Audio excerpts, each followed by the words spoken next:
Hello, welcome to Miniature Realms. My name's Stuart. With all the new excitement around the Empire of Man release for Warhammer the Old World, I thought it was time to expand my growing Empire army and work on some knights.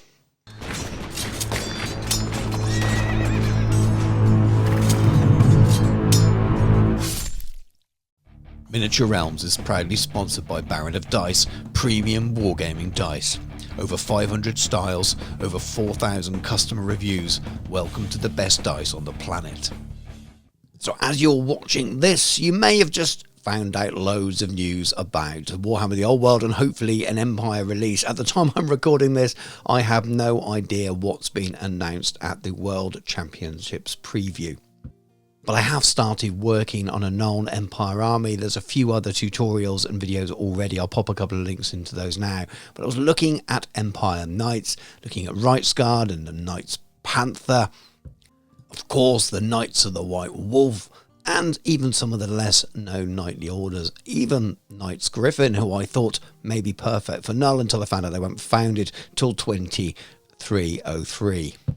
And then a little bit of reading led me to Knights of the Blazing Sun, which are absolutely fantastic. I've always loved the scheme, and the black will work perfectly with my Null army. So I think choice was made.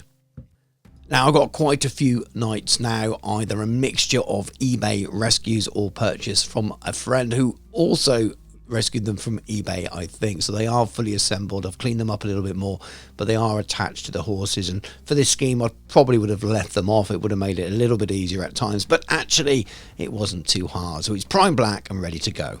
But this is Two Thin Coats, Death Reaper and Dungeon Stone Grey. And if you've watched my Empire Handgunner tutorial and my Steam Tank tutorial, you might have seen these colours already and a similar kind of technique. What I'm doing here is just building subtly on the black prime and using both of those greys. First grey mainly from the top down, just sort of highlighting the black very subtly, very gently. I'm not at all worried about any overspray here because it's actually going to aid the painting of the rest of the miniature, and the knight's armor is going to be gold anyway, so this won't matter at all. But I am focusing and making sure that I get the paint where I want to on the barding, where it's going to be black. As I move on to the Dungeon Stone, the lighter shade there is actually the lightest part in a little triad that this set comes in, with a black as the base, and it really just helps make it pop a little bit more. Again, I'm trying to be quite subtle. I don't want to turn it completely grey. It can look a little bit light, but it's amazing that when you start painting in the rest of the miniature, your eye then sees it as black again, which is just perfect. So I'm just focusing here where the light would hit the most, just the top of the sort of rump of the horse there and at the front, but still leaving some of those previous black layers and the Death Reaper layers showing as well. This is Necro Gold from Scale Color range, so Scale 75, Metal and Alchemy Metallics, my favourite metallic range, and this is my favourite gold ever. It's very dull and desaturated, but I want that kind of slightly washed out silver gold look that you see a lot in the imagery for Knights of the Blazing Sun. So it's very simple here. It's pretty much full plate armour all over. There's very little else showing, the odd little leather strap or something like that, at least on this sculpt that I've got in front anyway. So it's a matter of painting this in all over the knight, making sure that I do leave those few areas that I don't want to be covered in gold. Now, if the knight was separate, I would have probably airbrushed this part, which would have meant that I would have had to have gone back and black out any of the areas that aren't going to be gold. So there is a little bit of a benefit of hand painting it in like this. So while I save time in one area, I lose it in the other. But actually with this paint scheme, it really didn't turn out to be too much of a problem. So I'm not too sad that all of my knights are already assembled. I'm still trying to be neat here. I don't want to get any paint on the black barding, which I've just worked on with the airbrush, and try to keep it away from the tail of the horse, which is going to be black as well, because I'm going for a brown horse. So I am being a little bit careful, but it's also not too taxing at this point in time. There are a couple of areas on the horse's barding that I wanted to pick out as gold as well, like the faceplate, and a couple of the little adornments are around the tack, around the reins and things like that. Now this is a Galeri paint pen. It's an acrylic water-based pen. This is flashy gold. I've just received these recently. There is a review going out on the channel on the Tuesday after this video goes out, providing everything works to time. So there is a review coming for these soon, but essentially it's a paint pen. They're not the first company to do them. They're the first time I've used them, and it was really good. And you can see what I'm using it here for is just to pick out those rivets in gold, and it is extremely easy to do and a little bit quicker than it is to use a hairy brush. And this is Elven Gold from the same Metal and Alchemy scale colour range. You'll have seen it before a lot if you follow the channel. I'm just working on top of that Necro Gold, which is quite desaturated, and starting to build in some highlights. It's quite hard to see because it's shiny and the light's reflecting off it, but it is a subtle highlight on top of that Necro Gold. Again, quite desaturated, quite sort of washed out, but that's the colour we're going for. We're almost going to build this towards a silver finish. In its simplest form, this is traditional layering of highlighting here. I'm making sure that I'm leaving the darker colours showing in the recesses, focusing where the light hits, and just blending it down a little bit. It's very smooth metallic paint. It's very easy to gently feather out, add a tiny bit of water and blend out so you don't have any harsh lines. So I'm just focusing where the light hits here, leaving some in the recesses, and you'd be surprised how quickly it builds up the colours and tones and shades that you want to. Continuing to highlight here, and I'm actually adding in some Game Air Silver, just a 50-50 mix of those colours. And again, you're still keeping some of that gold in there.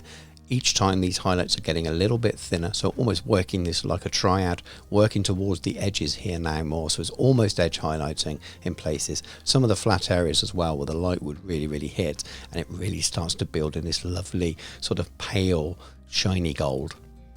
Very much a mixture of hitting the top areas where the light is hitting, or going for edges, looking at the miniature, working out what's best, what's going to be covered. Is this going to obliterate too much of the warmer gold that's there as well? Because you don't want to wash it out completely. So it varies a little bit. There's no hard and fast rules, but just what looks cool most places.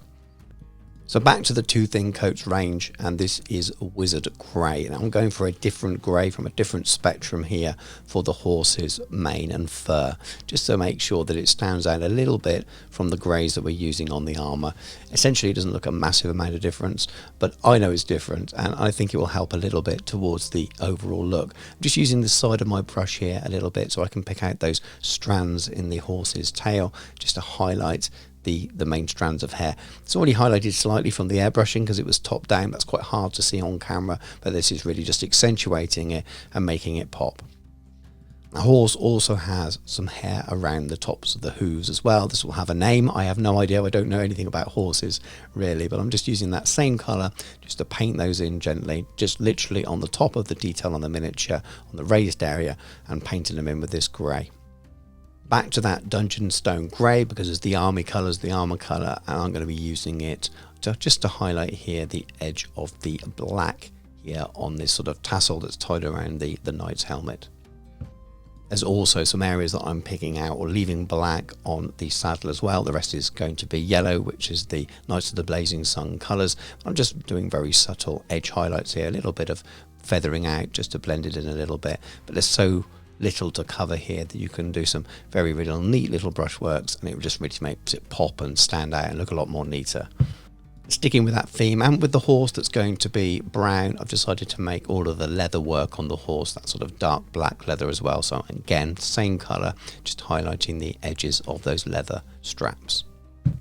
Now it's time to start those yellow areas. We've got Dark Sun Yellow, Stalker Yellow, and Yellow Flame. That's a full triad from Two Thin Coats. And we're starting with the darker shade, building a nice smooth base layer. Probably two thin coats to build it up so it's a nice smooth base to work from. Again, there's not an awful amount, just some areas around the bottom of the saddle and a little strap down the side. We're also going to be doing an alternate colour on the top of that head strap, so the alternative stripes are going to be yellow, so you've got yellow and black. Just trying to keep it smooth and neat there, not trying to apply too much paint. Now we've got two more colours to come on and really accentuate it and making it pop. We move on to the mid-tone, focusing around the areas on the edge where the light would hit, always focusing on that detail on the miniature, on the raised areas, and then leaving that darker shade showing underneath. You're just building up, leaving the previous colour showing. And before you know it, you start getting to that top layer and really sort of finalizing and making the highlight really start to pop, and you can make those lines a lot thinner, really stand out around the edges.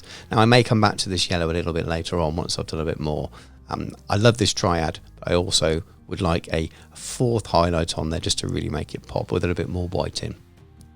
Now it's time to paint the horse skin, and we have cuirass leather and boar hide. Now I've got these on the wet palette, and I've got them quite thin, especially the cuirass leather. And the idea of a thin coat here over the black will allow the black to do an awful lot of heavy lifting. So that first layer is quite thin, allowing loads of the black to show through and really dominate us as the shadow. Rather than mixing in some black. So you can put a thin layer there, it's almost like a thick glaze, and then slowly build it up. So I'll go back with a second layer of that same cuirass leather, just reinforcing where I want to. And by giving it that second layer, you just enhance that colour and make it a little bit bolder, because I want this to look dark and rich brown in all those recesses. As before, being very careful here to keep it away from the black armour we've finished. We don't want to get it on the mane or the hair around the hooves either. So we're just being a little bit neat with it here. You can just see that nice thinned brown colour, focusing on, again, on the detail on the miniature, letting the miniature do the work for you.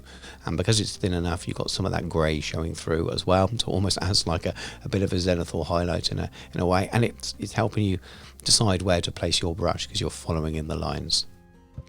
Now there's not an awful lot of the horse showing, but there is a little bit of his nose and face as well, around the eyes and to the side. So I'm being very careful there, because we've got the gold almost finished and we've got the leather straps almost finished as well, and we don't want to mess them up. If we do, we can go back and fix it, but taking a little bit more time here can save you time in the long run. Now we get onto that lighter shades. We start to paint that in around the jawbone of the horse there, focusing on the central areas where we already placed that brown, so you're leaving that black in the recesses, so it becomes a really nice neat black lining for you, giving you that shadow. It just starts to blend up really nicely, and this is exactly the kind of colour I was going for.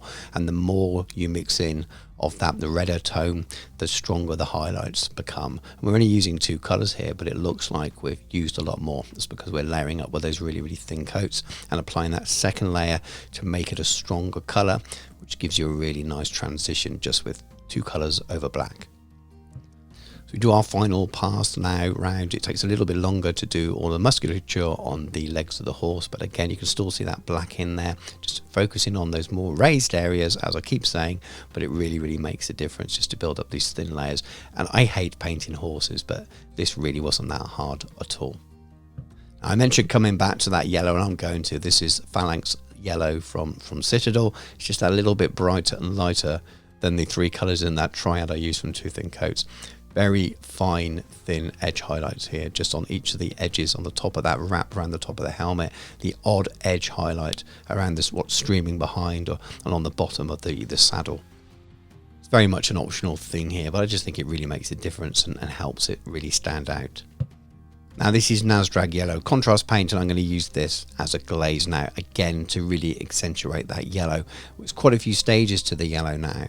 And none of them hard, but it will really make the yellow draw the eye and be really striking, and I think that's important. So I'm reinforcing the shadows here, just adding that nice deep orangey ochre tones into the yellow, and I think it makes a great difference. Even just in the centre of this bit hanging down the back there, just halfway down and blending it out, just adds to that shadow, which means that it pushes up those highlights even further. Even just a couple of pencil thin lines in between the area wrapped around the helmet as well, again just accentuates the highlights there. Now back to Dungeon Stone Grey for a little bit of edge highlighting really. First using the side of my brush just to pick out those outward creases on the black armour. Again, still using the edge of my brush, just picking out the edges along the bottom as well. It's really easy to do if you use the side of your brush. It just makes it pop and stand out a lot more. It's a matter now of going around and using the same method on all the remaining black armour. So the barding that's at the front, you've got some around the neck of the horse as well. Finishing off around the edges of the shield and also on the angles on the lance. Now, not everything on this miniature can be gold, so I'm just using a little bit of dwarven iron here, but any sort of gunmetal colour will do. And I'm just doing a little bit extra around here on the leather harness, so you've got the metal bit that fits between the teeth and some metal areas that join that in. It's probably got a proper name, I don't know what it is. There's a little belt buckle, and then also of course you've got the lance tip as well, and that looks much better in a steel colour rather than in gold, which might be a little bit too bling.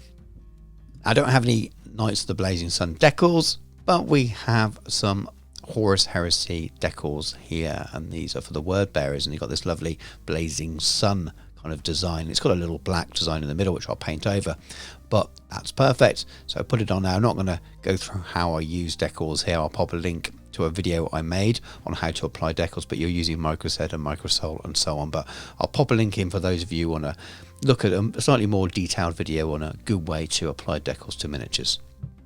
Now, aside from adding a matte varnish over that decal when it was dry, you could leave the miniature like this if you want a cleaner finish. However, I'm going to do some more. I'm going to be doing some extra highlights with the silver, including some chipping and things at the same time. So we're starting with the metallic areas, just picking out the rivets, the tips of the spiky parts, that kind of thing. Subtle little highlights to all of those steel areas.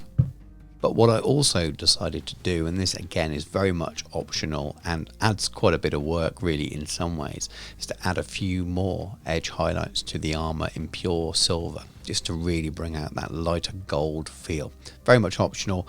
Will I regret doing this when I have to paint a whole unit of them? Maybe if it's 5, not so much. If I end up doing a big old unit of 20 or so, or paint 20 or so for the army. Don't know what the Arcane Journal is going to have in it yet. It may well have a nightly order style list. We may know this after the announcements. We may have an idea of what one of the armies of infamy is, so you might be we may already know this by the time you're watching this video, but I don't at this stage.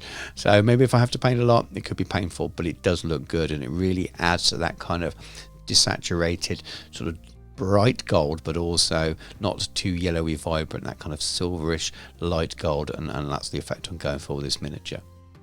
Of course, I am following the same methods I did for all the highlighting the metallics earlier on, just making these even smaller, so it's just little dots here and there where the light is catching on the top of the armor, on the helm, on the top of the shoulder plates, not going all the way around to the bottom, and it just really makes a difference, and I'm glad I did it.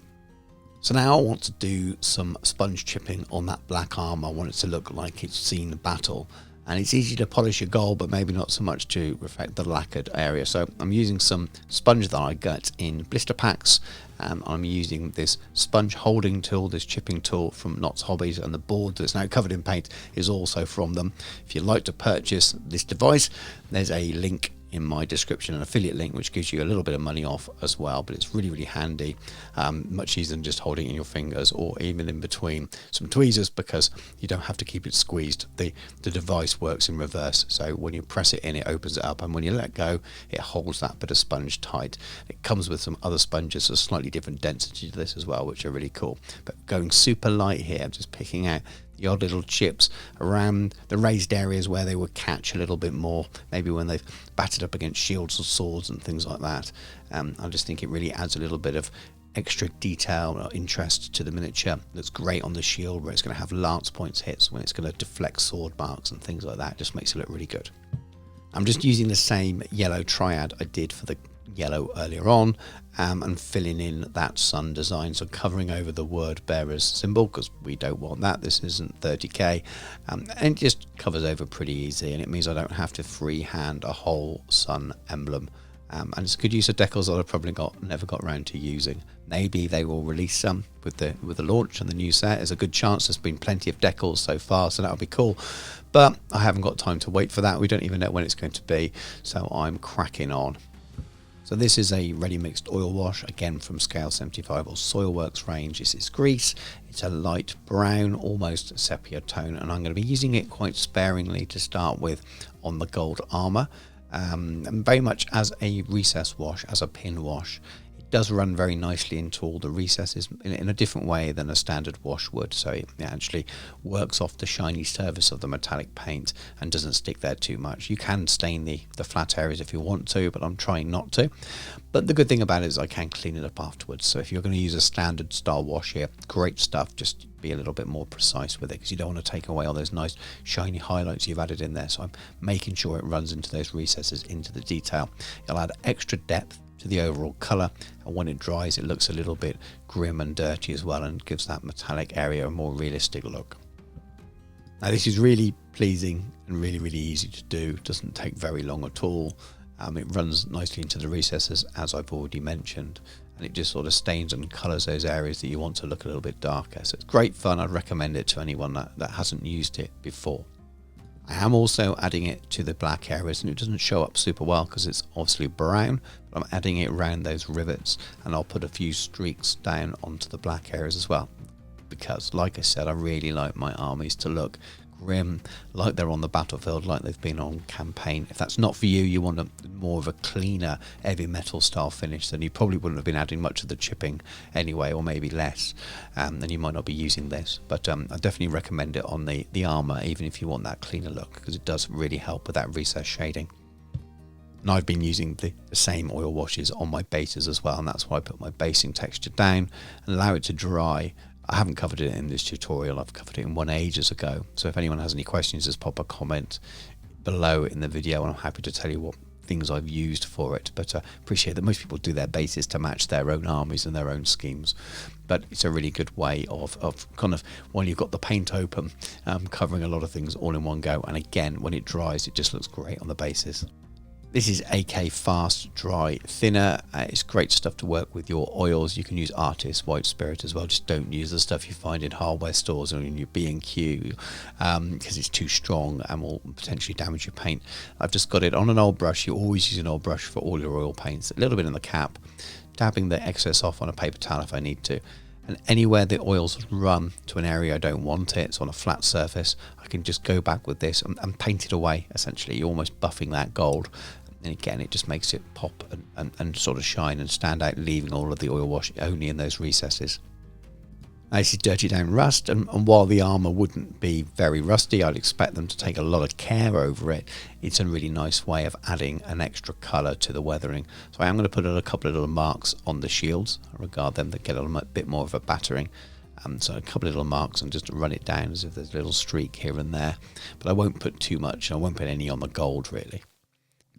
Added a few areas to the black areas of the barding. Again, like I said earlier, it's maybe an area that is more likely to attract sword blades and lance blades and attacks and things. So maybe that's why it's not gold, because it doesn't need to be quite so expensive there, because it's cheaper to replace. Whatever head cannon you want to make up, you go for it. But it does look good on there, just to have the odd little dirty area, whether in your head that's rust or not. I like the way it looks. With that oil paint dry and just brushing on a bit of dry pigment, it just goes in with all the detail on the bases, get a little bit on the feet as well, blow off the excess and it just sits there fine. And then I like to add some 2mm tufts. Normally these are the summer range from Warpaint figures. Been using them for ages and they match my armies and my table setup and my terrain and things. So if you watch my videos, you'll see the same basing a lot, but there's a reason for that, because they need to match. And the same goes again for this mud effect from Vallejo. Again, just a few little spats, sometimes on the grass tufts as well, makes them look less like they're just sitting on the base, and the horses have churned up some mud as they go by. It just ties it all in together and looks great. And especially for horses, I think it's really nice to put a little bit of mud around their hooves and up the lower parts of their legs. Not too much, just little spots here and there, but again, it just ties the miniature into its environment. I do like to use blood effects on my fantasy miniatures. I can't resist it, and a little bit of blood splatter. Less is more, always, but a little bit of blood splatter on the shield, maybe on the side of the armour or something like that, where it's charged through some infantry. It's definitely going to make a mess if you do that.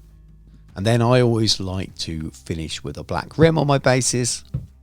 And apart from a few little bits to dry, we are done. But let's go and look at some proper pictures. Now, I'm really happy with the way he came out. I think the colour scheme has worked well. I think it will work well with my known army as well. So hopefully the lore for Warhammer the Old World doesn't make that too much of a problem. The existing lore from later in the period out there would suggest that Knights of the Blazing Sun, while they weren't only based in Nuln, in fact that wasn't their main area, they did have presence in Nuln, which should help. And also the black and the gold is just going to work really well with the black of my Nuln army, so it's a good choice from that sense. I hope it will work, because I think it will make the army look more uniform when it's all together, and I just like the uniform anyway, that really sort of washed out but still shiny gold looks really cool. I've enjoyed doing the black armour. It's going to match all of my Nuln troops, going to match my steampunk and so on. But let me know what you think. Are you going to be painting up any knights? What order are you going to paint your knights? I was very tempted to go with Reichsguard just because I really love painting a steel kind of colour, but I forced myself to do stuff that I don't normally do, so there's a lot more gold, and I don't cover that on the channel quite as much as I do steel looking armour. Now I just need to find out what's in that arcane journal, hopefully early next year, so I know how many of these I have to paint. As always, thank you very much for watching the video. If you've enjoyed it, please do give it a like. If you'd like to leave a comment below, that really helps me as well. And I'd love to chat to you all in the comments about the videos I make. If you are new to the channel, please do check out the other videos. There's loads of Warhammer the Old World, mostly painting tutorials and hobby, but a fair bit of commentary as well. And that will continue as the game expands and grows. I just absolutely love talking about it and making content. So if you haven't subscribed, it's definitely worth doing. So if you like other games, there's plenty of other games on the channel as well. If you'd like to support the channel more than just the likes and the comments and the subscriptions, what I really appreciate, I do have a Patreon. There are 4 tiers, so check that out in the video description below. There are also links to the channel sponsor, Baron of Dice, and all of my affiliates as well. So they're well worth checking out. But thank you very much for watching. Take care, and I'll catch you soon.